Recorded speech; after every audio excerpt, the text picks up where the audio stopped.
Hello friends, स्वागत है आप सभी का यूट्यूब चैनल पुलिस लॉ 24 में। और आज हम समझेंगे हिंदू दत्तक ग्रहण अधिनियम 1956। इसके साथ में भरण पोषण भी है, लेकिन आज हम केवल गोद लेने की प्रक्रिया को समझेंगे। कौन व्यक्ति गोद ले सकता है, कौन व्यक्ति गोद दे सकता है और किस व्यक्ति की गोद ली जा सकती है, उसकी एक प्रोसेस होती है, उस प्रोसेस को भी समझेंगे। तो आज देखिए हम कौन कौन से टॉपिक क्लियर करने वाले हैं। हिंदू दत्तक तथा भरण पोषण अधिनियम किन पर और कहां पर लागू होता है, ये टॉपिक क्लियर करेंगे। दत्तक किस व्यक्ति को लिया जा सकता है, इसको क्लियर करेंगे।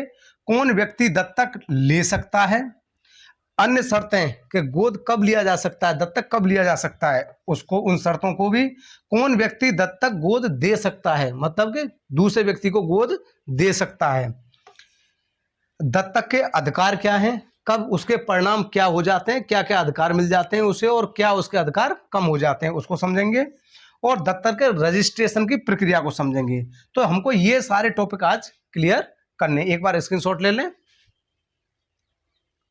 सबसे पहला टॉपिक आता है इसके अंतर्गत कि ये लागू कहां पर है। तो ये संपूर्ण भारत में सिर्फ हिंदुओं पर लागू है, क्योंकि हिंदू दत्तक एवं भरण पोषण अधिनियम है 1956 का है, तो संपूर्ण भारत में हिंदुओं पर लागू है। और हिंदू के अंतर्गत कौन कौन आते हैं, बीड़ साहब हो या लिंगायत जो ब्रह्म समाज बोलते हैं उनको, या प्रार्थना समाज या आर्य समाज के अनुयायी, या धर्मतः बौद्ध जैन और सिख भी हिंदू के अंतर्गत ही आते हैं। तो इन पर यह लागू होता है। नेक्स्ट टॉपिक है दत्तक किस व्यक्ति को लिया जा सकता है। वो व्यक्ति कौन सा है जिसको दत्तक लिया जा सकता है।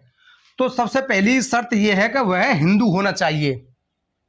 दूसरी शर्त है पहले से उसे दत्तक न लिया गया हो।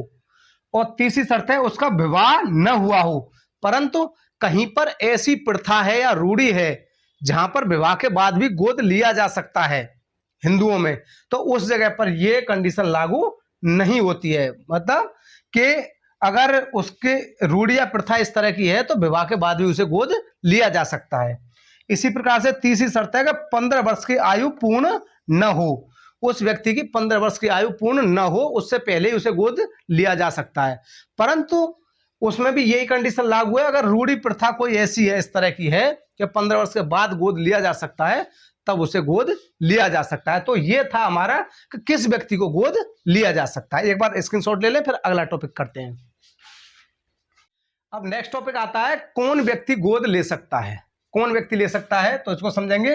जब वो व्यक्ति पुरुष है, पुरुष की स्थिति में क्या है कि वह स्वस्थ चित्त हो और बालिग हो। मतलब कि स्वस्थ चित्त हो और बालिग का मतलब हो गया वो 18 वर्ष से ऊपर आयु पूर्ण कर चुका हो। पत्नी की सम्मति से, अगर उसकी शादी हो गई है तो पत्नी की सम्मति से गोद ले सकता है। नेक्स्ट कंडीशन है कि अगर उसकी एक से अधिक पत्नी है तो प्रत्येक पत्नी की सम्मति लेना अनिवार्य है, तभी वो किसी व्यक्ति को गोद ले सकता है। अब सम्मति की आवश्यकता कब नहीं है, ऐसी कौन सी कंडीशन है जब पत्नी की सम्मति की आवश्यकता नहीं है। उसमें कंडीशन है जब वो अविवाहित हो। जब उसकी पत्नी ही नहीं है तो कोई बात ही नहीं है, फिर तो सम्मति की आवश्यकता नहीं है। पत्नी की मृत्यु हो गई है, तब की कंडीशन में भी सम्मति की आवश्यकता नहीं रह गई। पत्नी हिंदू नहीं रह गई है, तीसरी कंडीशन है पत्नी हिंदू नहीं रह गई है, उसने क्या है धर्म परिवर्तन कर लिया है या किसी अन्य धर्म में चली गई, उस कंडीशन में। और नेक्स्ट कंडीशन क्या है कि पत्नी को सक्षम न्यायालय द्वारा विकृतचित, मतलब के पागल टाइप का विकृतचित घोषित कर दिया गया है, उस कंडीशन में उसको सम्मति लेने की आवश्यकता नहीं है। किसको, पुरुष को। और ये कानूनी प्रावधान किसके अंतर्गत है, दत्तक ग्रहण भरण पोषण अधिनियम की धारा 7 में दिया गया है। कानूनी प्रावधान इसका किसमें है, धारा 7 के अंतर्गत है। अब ये कंडीशन तो हमने पुरुष के संबंध में समझी थी। अब इसका स्क्रीनशॉट लें और फिर मैं आपको बताता हूं कि स्त्री के संबंध में कौन सी कंडीशन होती है नारी के संबंध में। नेक्स्ट कंडीशन है इसकी, नारी की स्थिति में क्या है कि वह स्वस्थ चित्त हो और बालिग हो। अगर किसी नारी को किसी व्यक्ति को गोद लेना है, मतलब नारी गोद लेना चाह रही है किसी व्यक्ति को, लड़का या लड़की को, तब की कंडीशन में वह स्वस्थ चित्त होनी चाहिए और बालिग होनी चाहिए, तब ही किसी को गोद ले सकती है। दूसरी कंडीशन, अगर शादी हो गई है तो पति की सहमति से ही, पति की सम्मति आवश्यक है। सम्मति की आवश्यकता कब नहीं है एक नारी को, कि पति की मृत्यु हो गई है, पति हिंदू नहीं रह गया है, अगर पति ने धर्म परिवर्तन कर लिया उस कंडीशन में। नेक्स्ट कंडीशन है सक्षम न्याय द्वारा उसे विकृचित घोषित कर दिया गया है, और इसका कानूनी प्रावधान किसमें है? धारा 8 के अंतर्गत है कानूनी प्रावधान। स्क्रीनशॉट ले लें, फिर नेक्स्ट कंडीशन समझाता हूं। इसमें गोद लेने की प्रक्रिया में अन्य कंडीशन क्या है उसको समझेंगे कि अन्य शर्तें कब गोद ले सकते हैं। वो शर्तें क्या हैं? लड़का दत्तक लेने वाले माता पिता का कोई हिंदू पुत्र या पौत्र जीवित न हो। अगर कोई हिंदू माता या पिता, मतलब हिंदू, कोई भी हिंदू है, वो किसी लड़के को गोद लेना चाह रहे हैं, तब की कंडीशन में गोद ले सकते हैं कि जब उनका अपना कोई लड़का या लड़के का पुत्र जीवित न हो, तब की कंडीशन में किसी अन्य व्यक्ति को गोद ले सकते हैं। इसी प्रकार से लड़की की स्थिति में क्या है कि लड़की तब गोद ले सकते हैं जब उनकी अपनी लड़की या अपने लड़के की कोई लड़की जीवित न हो, मतलब कि उसकी पौत्री जीवित न हो, तब की कंडीशन में किसी लड़की को गोद ले सकते हैं। नेक्स्ट कंडीशन क्या आ गई कि अगर कोई पुरुष किसी लड़की को गोद लेना चाहता है तो उसकी आयु में, मतलब गोद लेने वाले पुरुष की आयु में और उस लड़की की जिसे गोद लिया जा रहा है आयु में 21 वर्ष का अंतर होना कंपलसरी है। और उसी तरह अगर कोई नारी किसी लड़के को गोद ले रही है तो उसकी भी उम्र में 21 वर्ष का अंतर होना अनिवार्य है। यह तीसरी कंडीशन थी। नेक्स्ट कंडीशन है एक साथ 2 या अधिक व्यक्ति दत्तक नहीं ले सकते। एक साथ किसी व्यक्ति को 2 या अधिक व्यक्ति दत्तक नहीं ले सकते हैं। कानूनी प्रावधान धारा 11 के अंतर्गत है। आप चाहे तो स्क्रीनशॉट ले लें एक बार इसका। नेक्स्ट टॉपिक आता है कौन व्यक्ति दत्तक दे सकता है, मतलब किसी व्यक्ति को अपने अपत्य, अपत्य से मतलब अपने बच्चे को गोद दे सकता है। अपत्य के माता पिता या संरक्षक। क्या है? अपत्य के माता पिता या संरक्षक। तो अपत्य कौन होता है? अपना बच्चा, तो उसके या तो माता पिता हो या संरक्षक। नेक्स्ट कंडीशन है माता पिता दोनों की सम्मति आवश्यक है जब अपने बच्चे को गोद दे रहे हैं, सिवाय परिस्थितियों, कौन सी परिस्थितियों को छोड़ करके कि कोई एक व्यक्ति मर गया है या हिंदू नहीं रह गया है या उसे सक्षम न्याय द्वारा विकृचित घोषित कर दिया गया है, उस कंडीशन में आवश्यक नहीं है सम्मति। मान लो पुरुष है तो मतलब पति अगर इस कंडीशन में आ गया है तो पत्नी गोद दे सकती है किसी को, उसको सम्मति की आवश्यकता नहीं है। और अगर पत्नी इस कंडीशन में आ गई है तो पति गोद दे सकता है। नेक्स्ट कंडीशन है माता पिता दोनों ही मर गए हैं उसके, अगर माता पिता दोनों ही नहीं है, जीवित नहीं है, तब न्यायालय की अनुमति से संरक्षक उसे गोद दे सकता है या स्वयं भी ले सकता है, लेकिन न्यायालय की अनुमति आवश्यक है। कौन से? सिविल न्यायालय की अनुमति। अब इसमें संरक्षक किसे कहेंगे? संरक्षक कहेंगे जो अपत्य की, जो उस बच्चे की देखभाल कर रहा है और उसे उसके मृत्यु से पूर्व माता पिता द्वारा बिल द्वारा उसे संरक्षक नियुक्त किया था या न्यायालय द्वारा उसको संरक्षक नियुक्त किया गया है, उसे क्या कहेंगे? संरक्षक। अब नेक्स्ट कंडीशन है न्यायालय बच्चे के कल्याण और इच्छा को दृष्टिगत रखते हुए अनुमति देगा। किसकी?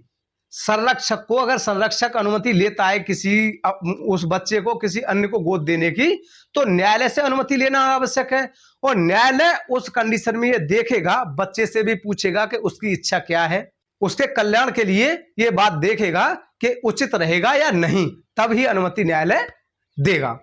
तो ये प्रावधान, कानूनी प्रावधान किसके अंतर्गत है? धारा 9 के अंतर्गत है। एक बार स्क्रीनशॉट ले लें, फिर नेक्स्ट कंडीशन समझते हैं।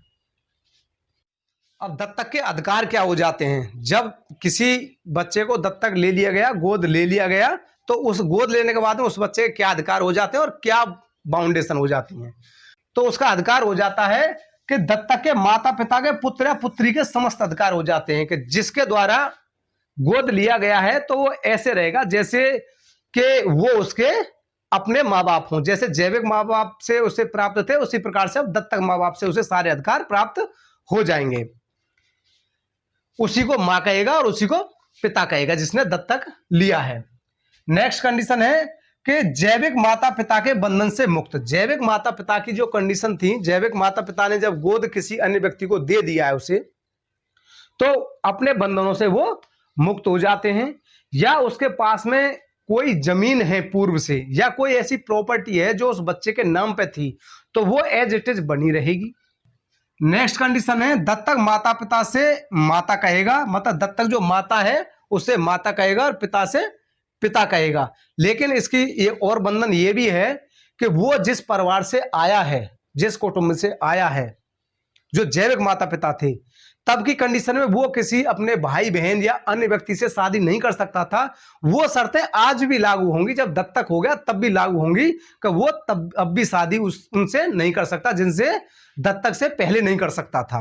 और दत्तक आने के बाद में भी जिसको ने दत्तक लिया है, जिसने गोद लिया है, उसके भी सगे संबंधियों में जिनसे शादी नहीं हो सकती है उसकी, तो आज भी वो नहीं कर पाएगा उनसे शादी, अन्य कई जगह पे भी, क्योंकि इसमें गोत्र और जाति बंधन ये सब होते हैं हिंदू धर्म में, तो उन बंधनों में उसको ऐसे ही माना जाएगा जैसे नए दत्तक में आया है। दत्तक एक से अधिक पत्नियों की सहमति से किया गया है। अगर एक से अधिक पत्नी की सहमति से किसी पुरुष द्वारा उसे गोद लिया गया था, तो जो उसकी सबसे पहली पत्नी होगी उसे माता कहेगा, और अन्य जो पत्नियां होंगी उसकी, उनको सौतेली माता कहेगा। क्या समझा जाएगा? सौतेली माता समझा जाएगा, और उसे पहली को, विवाहिता को माता समझा जाएगा। पर जब कोई कुंवारा, जो अविवाहित है और कोई विधुर है, वो व्यक्ति किसी बच्चे को दत्तक लेता है, दत्तक ले लिया और उसके बाद में उस व्यक्ति ने फिर शादी कर ली, तो शादी करने के बाद में जो उसकी पत्नी आएगी, उसको वो जो बच्चा है सौतेली मां समझेगा, सौतेली माता समझी जाएगी। अगर इसी प्रकार से अगर कोई महिला है और उसने जब अविवाहित थी या विधवा थी, उस समय पे किसी को दत्तक लिया था, गोद लिया था किसी बच्चे को, और उसके बाद में वो महिला शादी कर लेती है, शादी कर लेगी, तो वो उसका महिला का पति है, उसको वो लड़का सौतेला पिता समझेगा। तो ये कंडीशन थी। और एक बाउंडेशन क्या है, जब विधि के अनुसार किसी को दत्तक लिया गया है, तो उस दत्तक को रद्द नहीं किया जा सकता, ना ही वो बच्चा अपनी हैसियत को रद्द कर सकता है कि उसको वो सारे अधिकार प्राप्त होंगे जो दत्तक के तहत उसे प्राप्त हुए थे। तो एक बार चाहे तो स्क्रीनशॉट ले लें इसका, ये दत्तक के अधिकार और उसकी बाउंडेशन थी। नेक्स्ट कंडीशन है दत्तक का रजिस्ट्रेशन। रजिस्ट्रेशन कैसे होता है और क्या प्रोसेस है इसका कानूनी? दत्तक ग्रहण का एक लिखित दस्तावेज होगा, मतलब एडॉप्शन डीड तैयार होगी, जो किस पे होगी? स्टाम्प पे होगी, जिसमें दत्तक के माता पिता, जो दत्तक माता पिता जो गोद लेना चाहते हैं वो, और बच्चे के जैविक माता पिता जिनने उसको जन्म दिया था वो, और क्या है, कोई गवाह भी होंगे दो, वो क्या है, एक एडॉप्शन डीड तैयार करेंगे, उनकी सहमति से उसमें वो डीड तैयार हो जाएगी। उसके बाद में क्या होगा, वो उस डीड को स्टाम्प पेपर पे तैयार करेंगे और उप रजिस्ट्रार कार्यालय में जमा कर देंगे। उप रजिस्ट्रार कार्यालय में जो तहसील में होते हैं उसमें वो जमा कर देंगे। आवश्यक स्टाम्प शुल्क लगेगा और पंजीकरण शुल्क का भुगतान करना पड़ता है।